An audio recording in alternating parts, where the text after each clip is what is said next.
Hello, welcome back to Final Fantasy XIII. I'm Matthew Marco with abnormalmapping.com, and I'm going to try this after the fact. The next 3 videos, I think, are all going to have recording after the fact, because I played them all in this huge chunk when I was on Skype, actually. I'm not even going to lie about it. I've already edited them up. I cut out pretty much all the combat, because none of it's very interesting, but we'll talk through it all. I thought that we were near the end of this chapter, but in actuality, I had like a whole dungeon to go through, and it's a huge bummer. But we'll march through. I basically skip around through 2 story sequences for the next episode, so there probably won't be much of me talking after this. So guys, it's up. Whoa. Look at that thing. Let me guess. That's a fal'Cie? Yep. Busy carving out new tunnels. Making roads where roads ain't meant to go, huh? It kind of sounds like us. All right, roly-poly. Let's hitch a ride on that thing. Now you're thinking Grandpa style.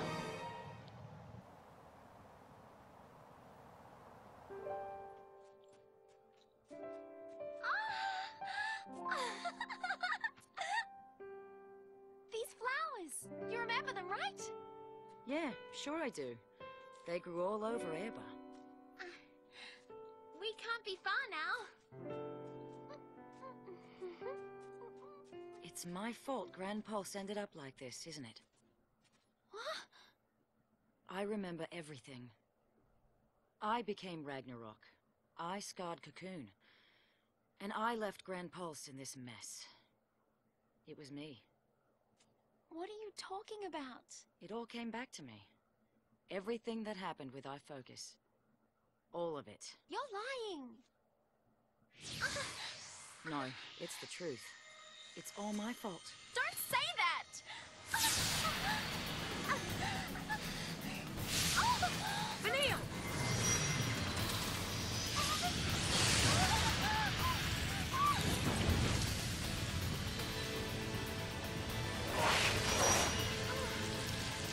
The Eidolon knows the truth. Ha! I knew I was right. Wait! So you were lying? No more than you were. Admit it! You remember everything! It wasn't your fault! Vanille, we should talk about this later.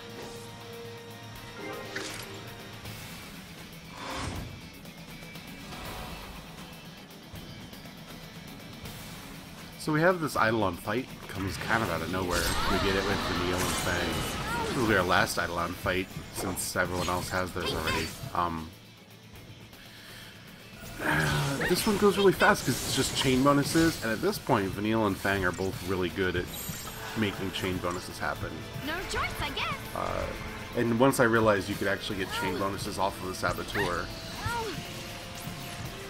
because chain bonuses count even when you're just casting disability spells. So I imperiled it, and then everything, look at that, like that bar is just filling up so fast. It's pretty good.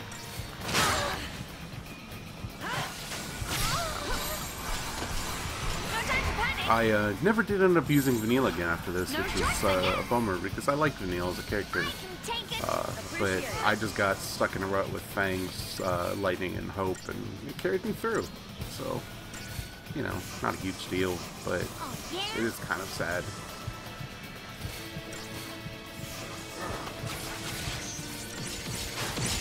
This is also one of the last times you'll see Sentinel Fang, pretty sure, because I just stopped using that for most battles too.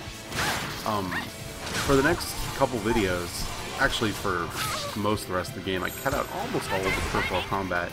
There's so much of it, and none of it is actually interesting. I show a couple things, but my bad habit of just making 2 Ravagers and Fang a Commando and hitting things until they die actually served me for the entire rest of the game. It's only these battles where like a different tactic was even required. I'm not gonna say it's disappointing, because I'm glad that this game wasn't like super hard.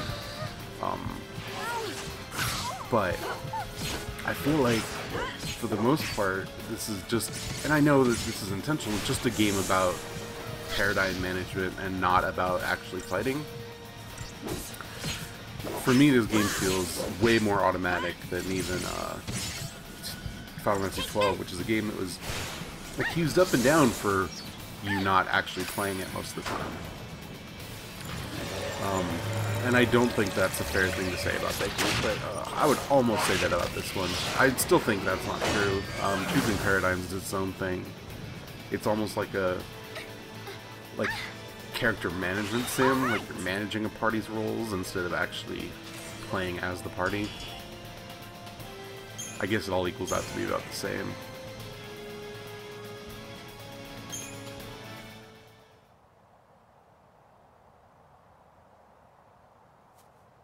I knew something was off. You've been shying away from our focus ever since we woke up on Cocoon. I couldn't figure it out, but then it all made sense after hearing that story from Rains. You already knew. You knew Ragnarok was the name of destruction. It wasn't fair. You had to do all the horrible stuff. And I didn't have to do anything. That is no reason to lie to me. You think that's what I want? You, of all people!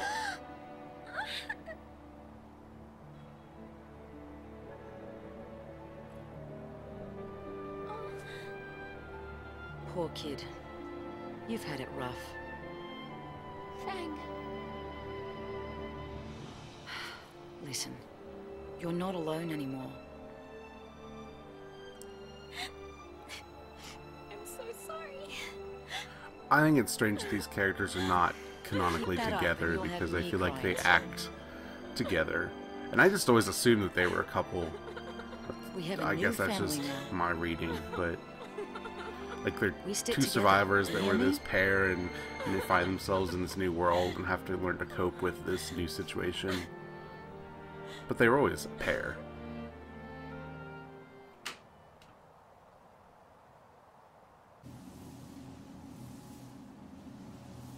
I don't actually remember where this is. We're just going to show some combat. Oh yeah, okay, this is right after that. I think this is just for me to talk about stuff. Yeah, this Eidolon battle kind of came out of nowhere, and I feel like the impetus for it is we ran out of places to put the last Eidolon battle, but it's fine. I did like that scene between Fang and Vanille, because I like both characters more than anything else. But yeah, I think it would be better if the game made explicit that they were together, and it does not, so whatever.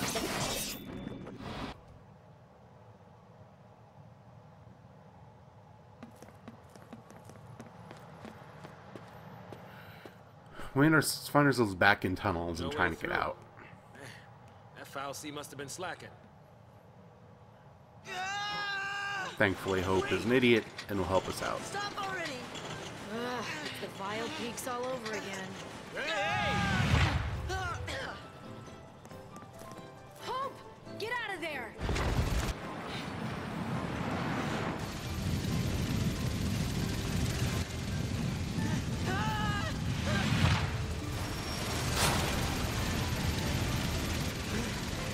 Is she trying to stop it?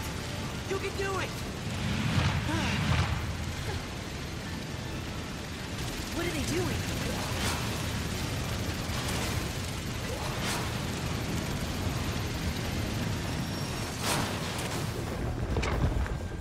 Ooh, well that was cool. Go robot guys. Good lesson for us. Not even a mighty foul sea is a match for the power of teamwork. That is inspiration right there. Save the sermons, old man. Let's hop on Trailblazer here, while we still have the chance.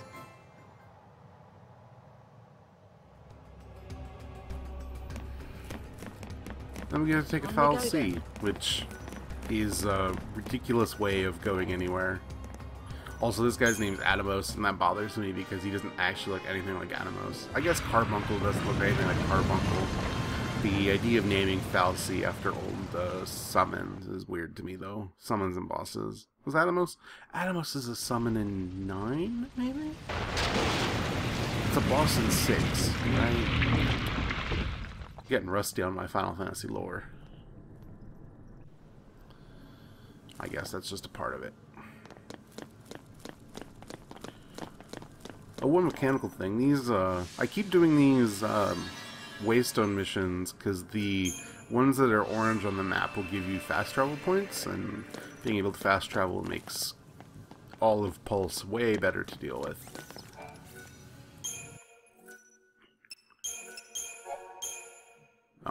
But mostly just continue up ahead. Oh, I have a bunch of Crystarium points, so I guess I'll spend all those. The gains you get towards the end of the Crystarium are ridiculous, to the point that I never even bothered to spend the money on the roles that weren't my main 3, because the gains for the longest time would be so small that they would not be worth it. I get it if you're going and grinding out all of the stuff to, you know, enjoy an overpowered character after the fact, but for here, it's fine to just go through and play the game, you know? Like, just focus on the roles that your character comes equipped with. And I bet any combination of 3 would be pretty alright. When I was looking for, like, boss strategies, I feel like every single person had a different set of characters. A lot of people recommended Zaz. I never liked Zaz, and the one reason people recommended him, because he had haste. I don't know if he has it now, but Hope quickly will get haste as a, synergist, so makes all the things that Zaz does pretty irrelevant to me, because I liked cool Ravagers, and Hope's got great magic. He's got the best magic stat, I'm pretty sure. In reality, I probably should have removed Lightning from my final team and gone with Vanille, Fang, and Hope. That would make a lot of sense to me, but I didn't, and so I used Lightning as a Ravager, when I bet that's probably not her best purpose in this game. Which is unfortunate, but what are you gonna do? I do a lot of Crystarium stuff off camera, but I try to do some of it on, just to show what these look like as we go along. This is leading up to the end of level 4, right, okay. And after this chapter, I unlock the level above, which is where the last great stuff is. And, well, we'll talk about that when we get there, but I feel like the way the last level of Crystarium is laid out is actually really, anticlimactic and frustrating.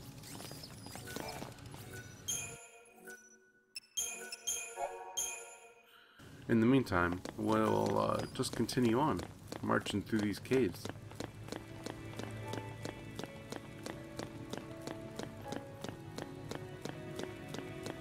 I will say this about the Pulse stuff. I took a ton of screenshots here, and it was always pretty gorgeous. Which doesn't count for a lot, but it does count.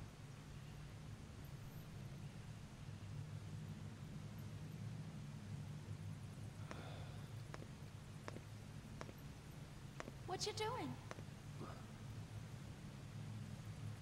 I was talking to Sarah.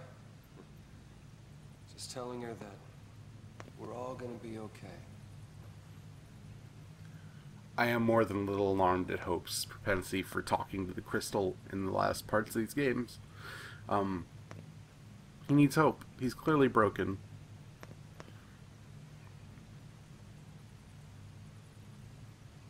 Someone should really watch out for him. Sarah, you'd been crying, hadn't you? Back when we first met?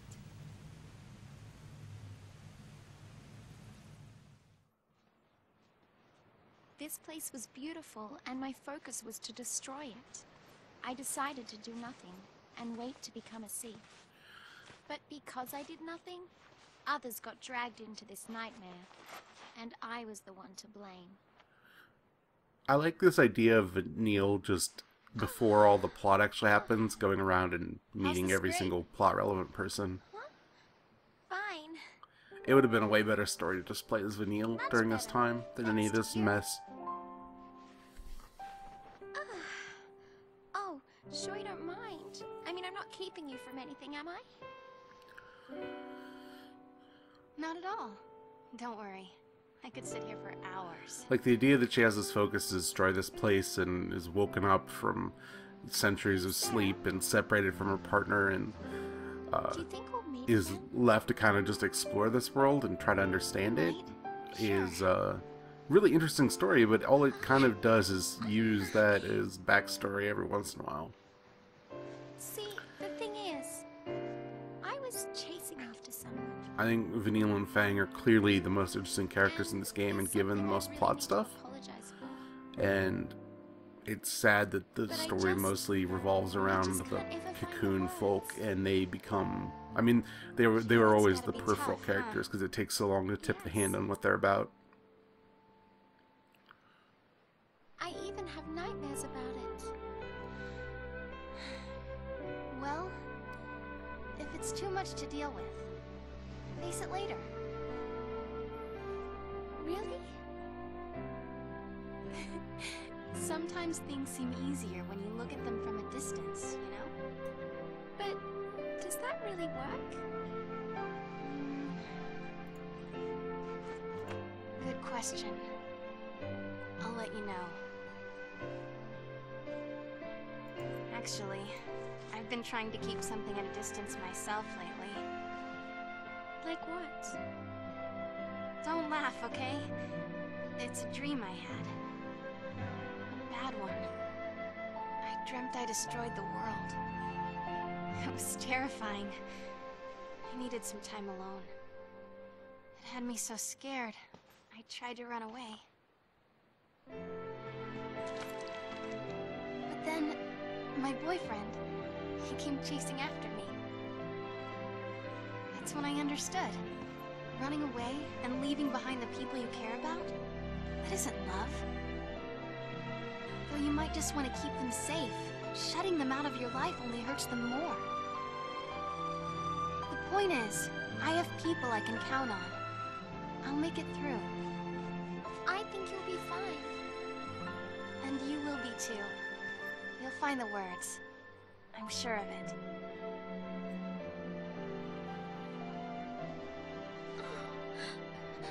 I'm sorry. I'm so sorry. What else can I say? I'm not the one you should be asking, Vanille. You'll know what to say when you find your friend. You'll see.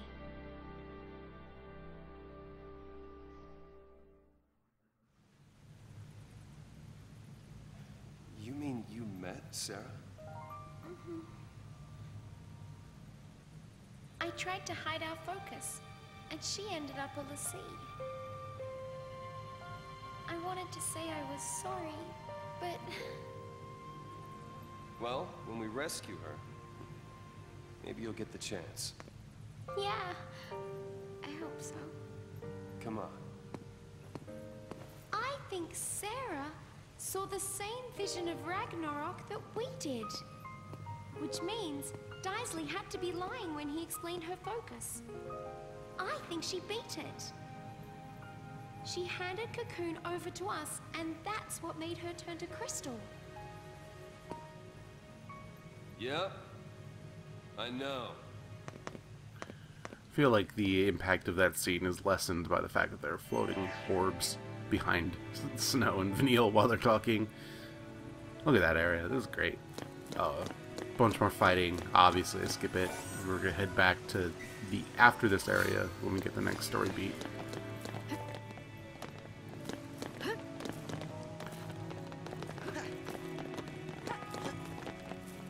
This ought to be fun. Should be easy to hit.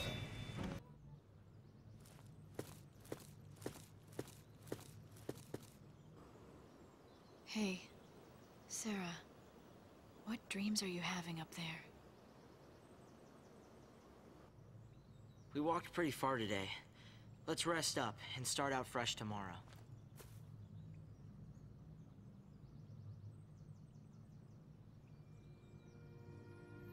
It's never nighttime. There's no day-night cycles. Like, the idea of resting is weird, given how this game is so relentless in its push.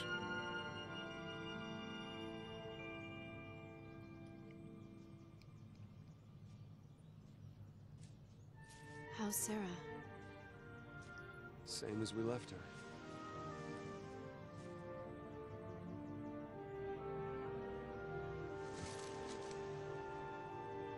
Feels so far away now. Sarah says she wants to talk. Hope. Snow needs help. Don't indulge him. This is a problem.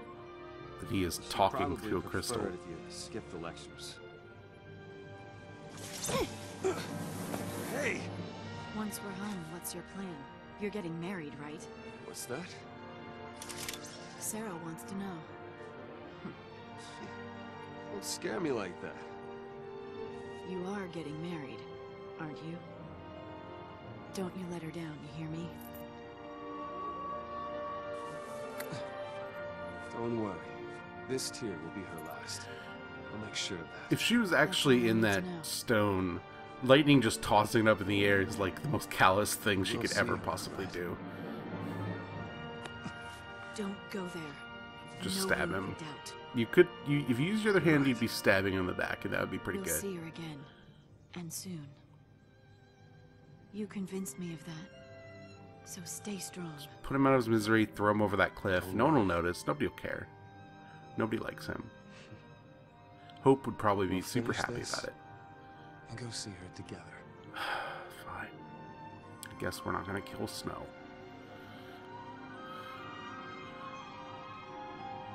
What a bummer. I just don't like Snow. I don't like Snow at all.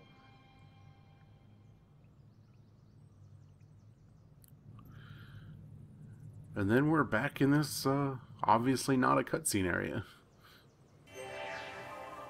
But, yeah, that'll be the end of this episode.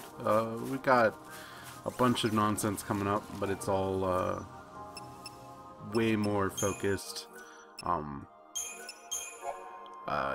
in battle stuff, so I just cut around battles for the next chapter. So, thanks so much for watching. Come back next time for more Final Fantasy XIII. Thanks.